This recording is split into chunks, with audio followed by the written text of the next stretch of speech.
Because of this genetic situation in the hybrid bloodlines of empathy, lack of empathy, because of the predominance compared with the general population of the reptilian brain genetics, they can do horrendous things that we couldn't even contemplate because we have empathy with the victims of our actions. They do not. Without that emotional consequence, there are no limits, and we see that on the news every day.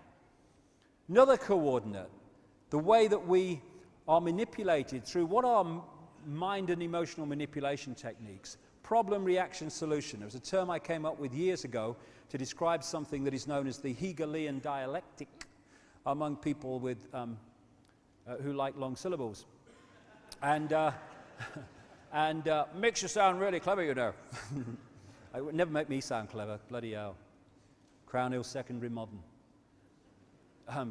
Third window on the left with the best view of the games period. That was me at school. Problem-reaction-solution.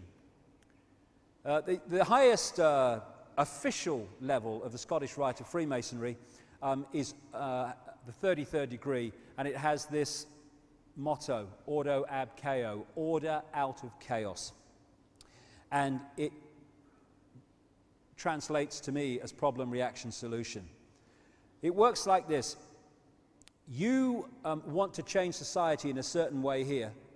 You know that if you announce that openly, you're going to get an adverse reaction from the people. Imagine if the changes that have happened since 9/11 in terms of the destruction of freedoms and civil liberties had been proposed without 9/11.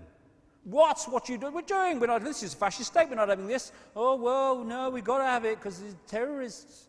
You know, problem, reaction, solution. So, you don't announce it openly. You, at stage one, create a problem. Terrorist bomb. I'm coming out. Terrorist bomb.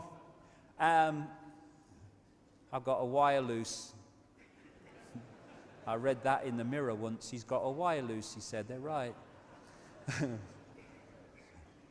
And you create a problem. Terrorist bomb, war, run on a currency, credit crunch, rising food prices. Anything that will allow you to offer the solution you want to change society. You then tell the people the version of the problem that you want them to believe, i.e. Bin Laden did this, Lee Harvey Oswald did this. And the pathetic mainstream media, instead of investigating the official version, just repeat it to the people, and the people at stage two are supposed to react, and most of the time they do. React with outrage, with fear, and they say, something must be done, this can't go on, what are they going to do about it? At which point, those who've covertly created the problem got that reaction, offer the solutions to the problems they have themselves covertly created, and those solutions are changes in society which advance the Orwellian state and the centralization of power, so the few can have more and more power over the many by this centralization of power. So if you look at the Second World War, these bloodlines were behind Soviet communism, they were behind the capitalist countries, or cartelist countries in truth, of the West, and they were behind, including America, and they were behind Nazi fascism, bringing Hitler to power. They then bring them in conflict called a Second World War. Massive problem, the Second World War in just a few years, and people were saying in their desperate state, something must be done, this can't go on. They were open to stop this, no more war. And so we got the solution, we'll centralize global power. So out of this came the European Union, that was justified too, let's trade instead of fight, which sounded good at the time, but actually that wasn't the agenda. The United Nations, and an explosion of centralization of power in banking and business and politics on a global level, justified by the problem. None of which would have happened had it not been for the Second World War, which these bloodlines funded, including the Bush family. The George Bush's grandfather, Prescott Bush, was one of the major conduits for funding Hitler through a company called the Union Banking Corporation that interfaced with the banking and steel empire of a guy called Fritz Thyssen in Germany, who was an acknowledged funder of Hitler, and through that, how does anyone think that Germany went from thousands of % inflation to a war machine that can take on the world in a few years because of outside influence and support, because they wanted that war. There's even another version of this now called no problem reaction solution, i.e. weapons of mass destruction in Iraq. You don't even need a real problem. You just need the perception of it.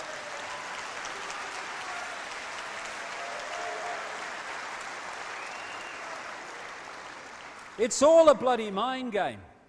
And so when you look at 9/11, the official story is like something from Alice in Bloody Wonderland. It's a fairy story. And all these anomalies come up. And anomalies come up for a simple reason. Cover stories aren't true. There must be anomalies. This is Building 7 as it was falling, with the bloody blasts coming out as it came down like a controlled explosion. That looks like a controlled explosion to me. You know why? Why? Because it bloody was. That's why. This is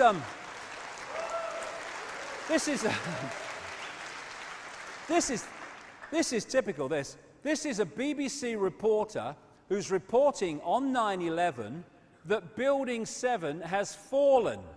It was in the shot behind her, right? It fell 20 minutes later.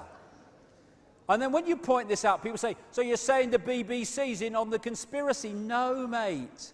I'm saying they let the press release out 20 minutes sodding early. That's what. That's why some other people in the media reported it 20 minutes earlier and all. It was orchestrated. Problem, reaction, solution. Yeah, jet fuel brought those buildings down. I love it. This is a picture by a guy called David Dees, who I think is in the audience today, David Dees. David Dees, you may see on my website and rents.com and stuff, does these extraordinarily brilliant compilations of images to make mighty statements in one image. And anything you see like this is a David Dees image today. The one earlier with the Clinton and McCain and Obama was one of his, obviously, as well. This is another one. This is the bandana. They call them bandanas or something close to that. Headscarf to me. Anyway, this was found apparently at the scene of the crash of Flight 93 in Pennsylvania. There was hardly any bloody wreckage. As one person on the scene said, there was nothing you couldn't carry away the size of a telephone directory, and yet they found this headscarf, which in the official story was worn by one of the hijackers. Well, where did he end up? You don't seem to have found him. He's gone missing, but his headscarf survived. Did he demanifest? I mean, bloody hell.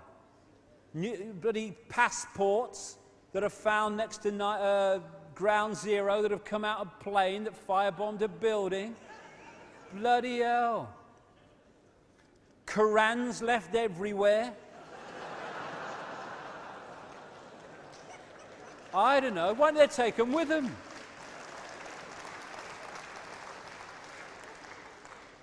I reckon they were the Islamic version of the Gideons. I think they did it.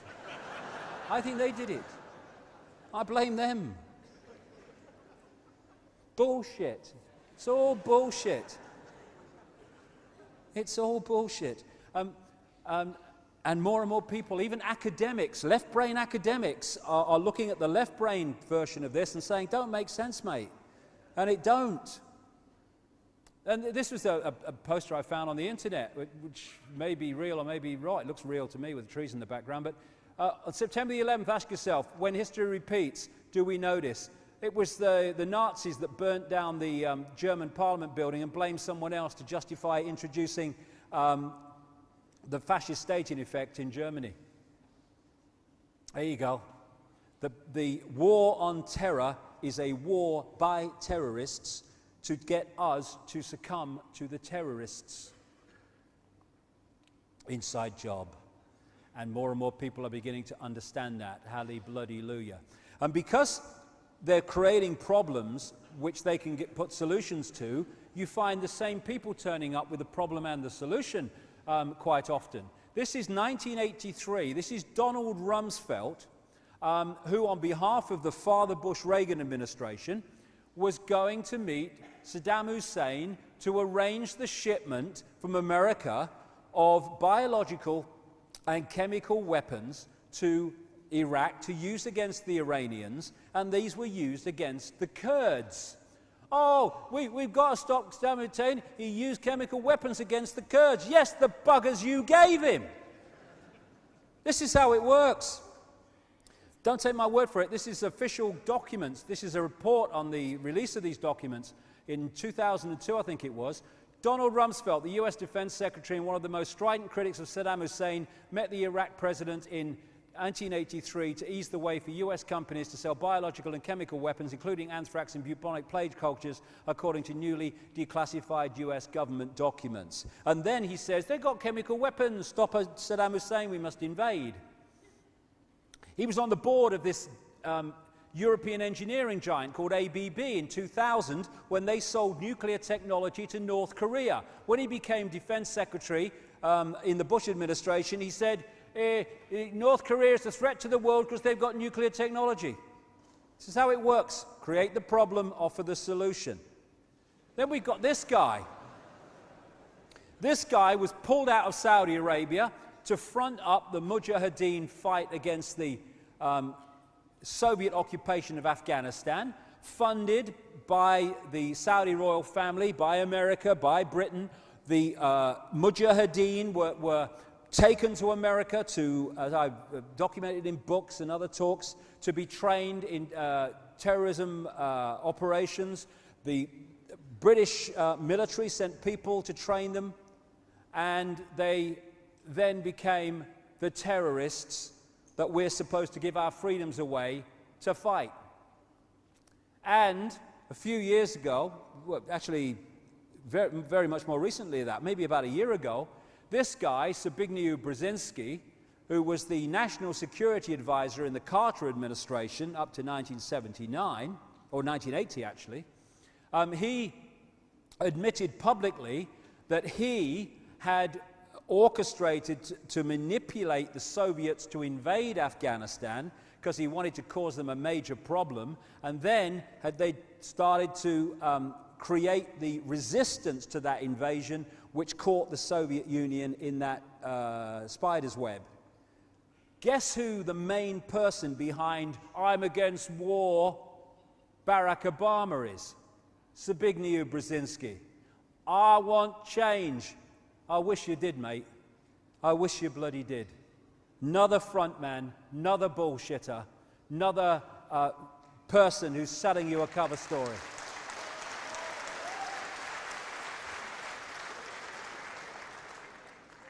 But so are the other two, mind. So are the other two. We have choice. We've got freedom. So what we're looking at is the secret agenda unfolding through history, and it's playing out a movie version of events. The past part of the movie we call official history, which is keeping us from what's actually happening. Another connection, or another coordinate in terms of the way we're manipulated to this end, I've called the totalitarian tiptoe. That's when you know you're going there, stage Z, and you're here, stage A, and you know that if you go in one leap, the change is going to be so much. People are going to say, what's going on? What's going on? Never mind Paris Hilton in the back of that car. What's going on? Because the change is so great. So what they do is tiptoe, tiptoe, tiptoe. And as a result of that, in steps, as big as they can get away with, but as little not to cause too much resistance and reaction, they go along the road that they want. That's how we went from a free trade area to the super state we call today the European Union. Stepping stones. And this poster I came across, very true. Fascism, you think it'll be this obvious. But it's starting to get that obvious to awake people, but to people who are not awake, it's not that obvious, because it's done in stepping stones. Although, increasingly, it's not the totalitarian tiptoe, it's the totalitarian sprint.